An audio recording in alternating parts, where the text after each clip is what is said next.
అందరికీ నమస్కారం. నమస్కారం. కూర్చోండి. సమావేశాలకు వచ్చిన సభలోని సభ్యులందరికీ నా హృదయపూర్వక ఆహ్వానం పలుకుతున్నాను. మన సాంప్రదాయం ప్రకారం సభను ముందుగా వందే మాతరం గీతంతో ప్రారంభిద్దాం.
నేను లోకసభ సభ్యురాలిగా ఎన్నికైనందున శాసనం ద్వారా నిర్మితమైన భారత రాజ్యాంగం పట్ల నిజమైన విశ్వాసం విధేయత చూపుతానని, భారత శాసనం ద్వారా నిర్మితమైన సమగ్రతను కాపాడుతానని, నా బాధ్యతలను సర్వశక్తులతో నిర్వహిస్తానని అంతఃకరణ సిద్ధితో మరియు I, Tapasvi, having been elected a member of the people of the house, do swear in the name of the God. I will uphold the sovereignty and integrity of the Constitution of the India. I will faithfully discharge to the duty upon I am about to enter. మాట్లాడవలసిందిగా కోరుతున్నాం. అధ్యక్ష, NDA కూటమి అధికారం చేపట్టినప్పటి నుండి అన్ని రంగాలలో దేశ ప్రగతిలో, దేశ ప్రజల జీవన విధానంలో గణనీయమైన మార్పులకి కారణమైన గొప్ప కార్యాచరణాన్ని ఈ దేశ ప్రజలకు అంకితం చేశాం అధ్యక్ష. ముఖ్యంగా దొంగ నోట్ల చలామణిని, అవినీతిని అరికట్టాం అధ్యక్ష. దశాబ్దాలుగా పరిష్కారం చేయలేని అనేక దేశ భద్రతలకు సంబంధించిన సమస్యలను పరిష్కరించామని తెలియజేస్తున్నాం అధ్యక్ష. మాట్లాడవలసిందిగా కోరుతున్నాం. అధ్యక్ష, స్వాతంత్రం వచ్చి 75 సంవత్సరాలు దాటినా దేశంలో పేదరికం మరియు నిరుద్యోగం జంట బావుల్లాగా మిగిలి ఉన్నాయి అధ్యక్ష. దీని నివారణకు మా ప్రభుత్వం ఇప్పటికే అనేక పథకాల ద్వారా ప్రజల ఆర్థిక సమానత్వం కోసం ప్రయత్నిస్తూనే ఉంది అధ్యక్ష.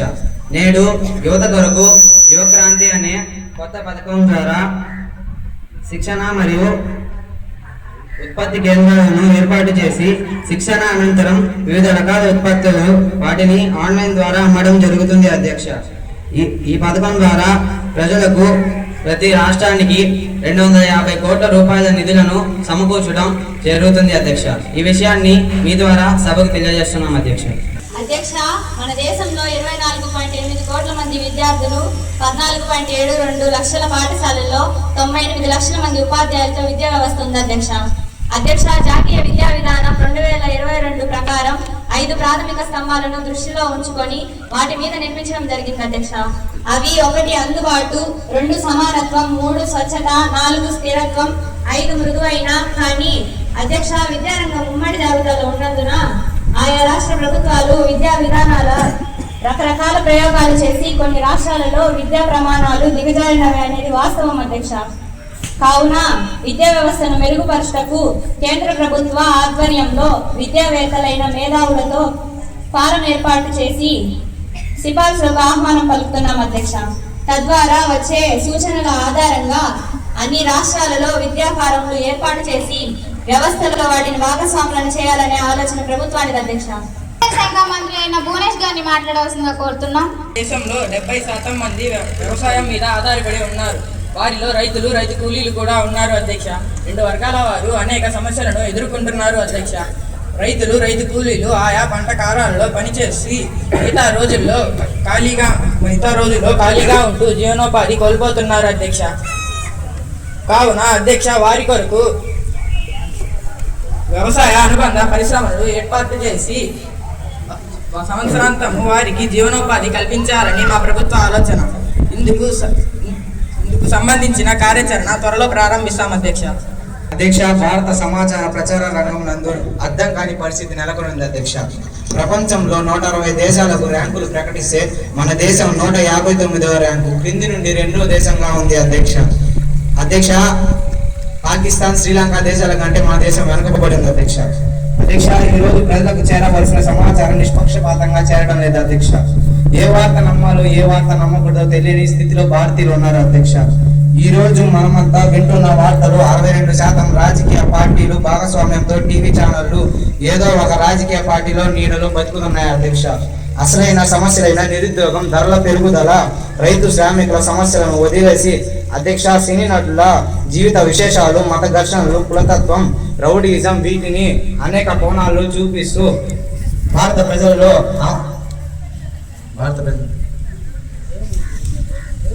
అయోమయంలోకి నెట్టేస్తున్నారు.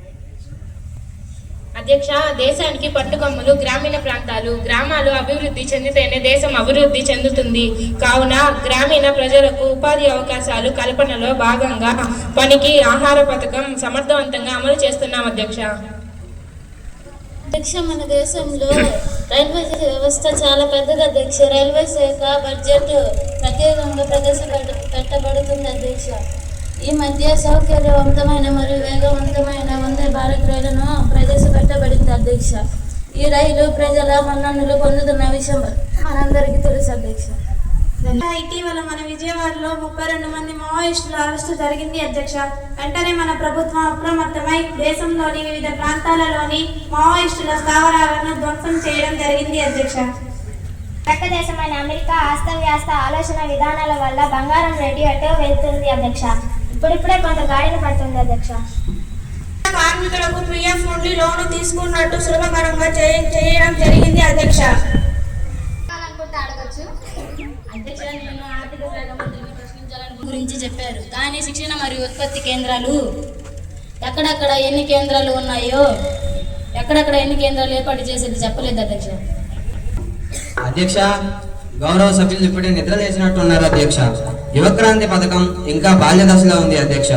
విధి విధానాలు ఖరారు చేయాల్సి ఉంది. కావున అధ్యక్ష, గౌరవ సభ్యులు కొంత సమయం వేచి ఉంటే అన్ని విషయాలు వివరంగా తెలుసుకోవచ్చు అధ్యక్ష.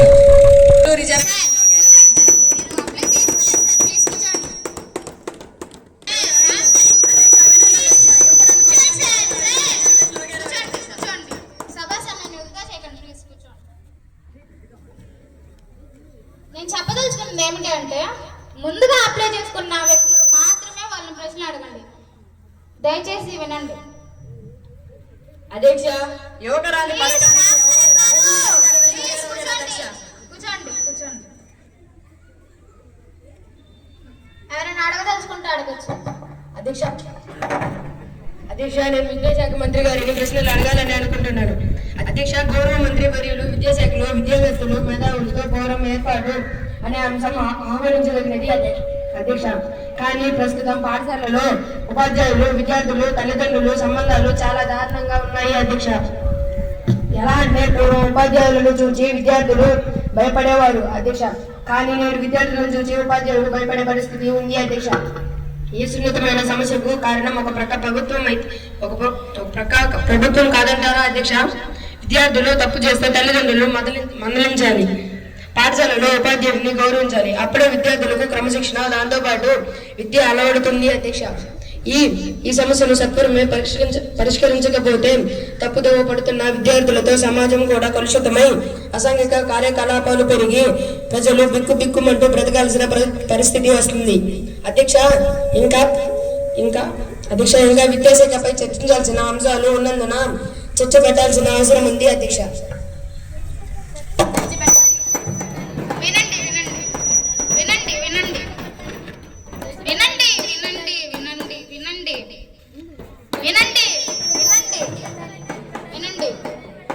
ఈ విషయం ప్రభుత్వ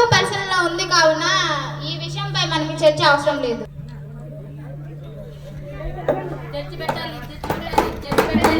వినండి వినండి వినండి. సభకు భంగం కలిగించినందువలన సభకు కొద్దిసేపు వాయిదా వేస్తున్నాం.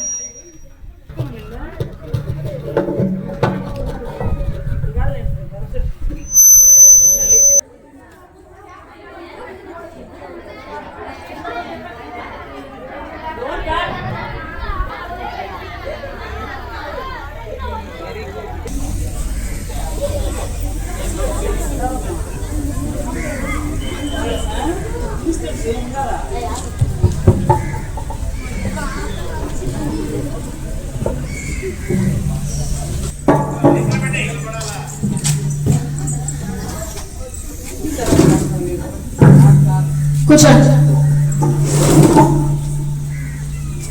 ప్రతిపక్ష సభ్యులు ప్రశ్న అడగడానికి మేము ఆహ్వానిస్తున్నాం. అధ్యక్ష, నేను ప్రసార మాధ్యమాల గురించి మంత్రి గారిని ప్రశ్నించాలనుకుంటున్నాను. అధ్యక్ష, ఈ రోజు మీది కొత్త పుంతలను తొక్కుతూ ప్రజలను అయోమయానికి కూర్చేస్తున్న మాట వాస్తవం. మంత్రివారిలు ఈ శాఖను పూర్తిగా ప్రభుత్వ అజమాయిషీ కిందకు తీసుకురావాలని చెప్పడం చాలా సంతోషకరం. కానీ అది ఎంతవరకు సాధ్యపడుతుందో ఆలోచించాల్సిన అవసరం ఉంది. అధ్యక్ష, సమాచార మంత్రి గారు దీనిపై మీ సమాచారం చెప్తారు. అధ్యక్ష, మన దేశంలో మేధావి వర్గానికి డోకా లేదు. కావున మేధావులతో అనేక సార్లు చర్చించి ఈ విషయానికి ఒక నిర్ణయానికి వస్తాం. అధ్యక్ష, నేను చెప్పేది ఏమిటంటే, ముందుగా అప్లై చేసుకున్న సభ్యులు మాత్రమే వాళ్ళని ప్రశ్నలు అడగండి. మిగతా సభ్యులు ప్రశ్నలు అడిగి సభా సమయాన్ని వృధా చేయకండి. దయచేసి సభా సమయాన్ని దృష్టిలో పెట్టుకొని మెలగండి. అధ్యక్ష, నేను వ్యవసాయ శాఖ మంత్రి గారిని ప్రశ్నించాలనుకుంటున్నాను.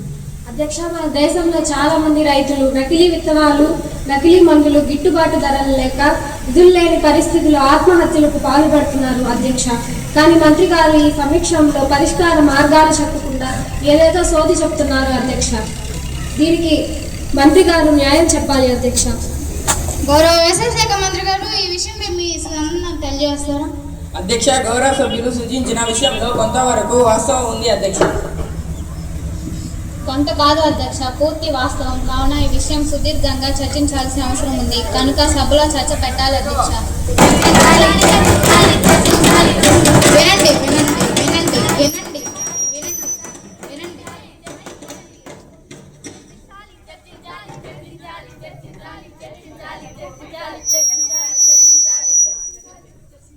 వినండి. వ్యవసాయ రంగం అనేది ఉమ్మడి జాబితా అంశం కావున ఈ అంశం అన్ని రాష్ట్రాలతో కలిసి చర్చించాలి. కావున ఇప్పుడు చర్చ వీలు పడదు.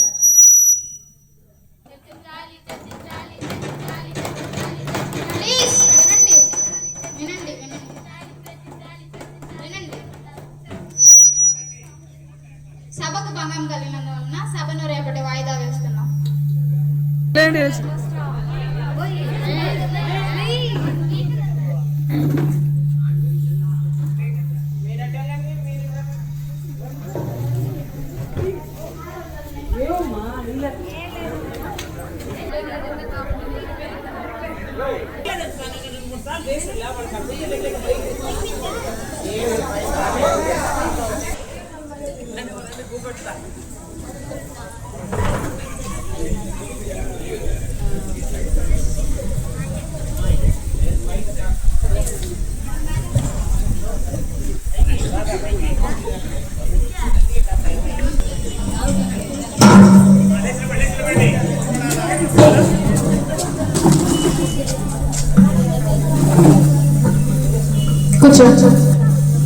ఇంకా ప్రశ్న అడగాలనుకుంటే అడగచ్చు. శాఖ మంత్రి గారిని ప్రశ్నలు అడగాలనుకుంటాను. గౌరవ మంత్రి గారు, మన దేశంలో ప్రతి సంవత్సరం ప్రభుత్వ పాఠశాలలో ప్రవేశాలు గణనీయంగా పడిపోతున్నాయి, ప్రైవేట్ పాఠశాలలో గణనీయంగా పెరుగుతున్నాయి. దీనికి కారణాలు మరియు పరిష్కార మార్గాలు సూచిస్తున్నారు. అధ్యక్ష, విద్యాశాఖ మంత్రి గారు దీనిపై మీ సమాచారం. అధ్యక్ష, గౌరవ సభ్యులు సూచించిన అంశాలలో నిజముంది. అధ్యక్ష, రాష్ట్ర ప్రభుత్వాలతో చర్చించి తగు నిర్ణయాలు తీసుకుంటాం. అధ్యక్ష, ధన్యవాదాలు. ప్రశ్నించాలని అనుకుంటున్నాను. అధ్యక్ష, మంత్రి గారు, ఈ మధ్య కాలంలో ప్రభుత్వం వివిధ రకాలుగా అప్పులు తేవడం ఎక్కువగా ఉంది. అధ్యక్ష, ఈ అప్పులు ప్రతి భారతీయుని నెత్తి మీద బస్తాలుగా మోయలేకున్నారు అధ్యక్ష. మరి ఈ అప్పులు భారాలు ఎప్పుడు తగ్గుతాయి అధ్యక్ష? అధ్యక్ష, దేశంలో ఆర్థిక అభివృద్ధి కార్యక్రమాలు జరగాలంటే అప్పులు తప్పవు అధ్యక్ష. లేదంటే ఎక్కడ వేసిన గొంగలి అక్కడే ఉంటుంది అధ్యక్ష. అప్పులు తేవాలి, అభివృద్ధి జరగాలి, అభివృద్ధి నుండి అప్పులు తీర్చాలి అధ్యక్ష. ధన్యవాదాలు. ఈనాటి జాతీయ గీతం పాడతాం.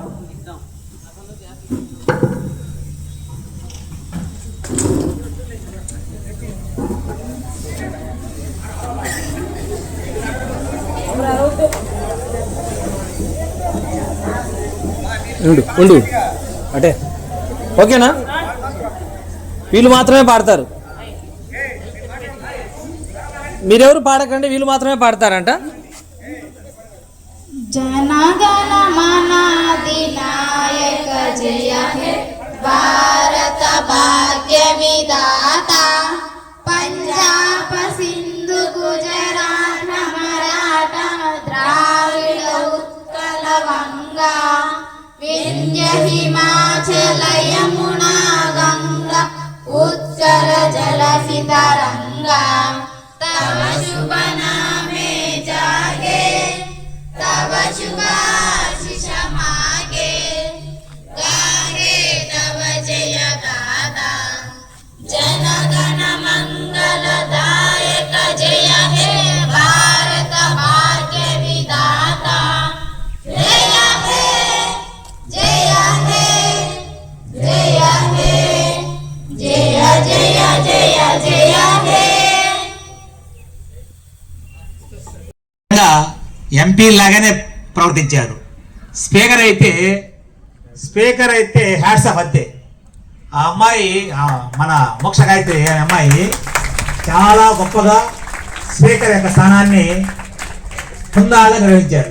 నిజంగా ఆ అమ్మాయిని తయారు మేడాలు ఇద్దరికి కూడా ధన్యవాదాలు. అదే అందరి పిల్లలు కూడా అందరూ మీనాక్షి కానీ. కాబట్టి ముందుగా మేడం వాళ్ళతో స్టార్ట్ చేస్తాం, సరేనా?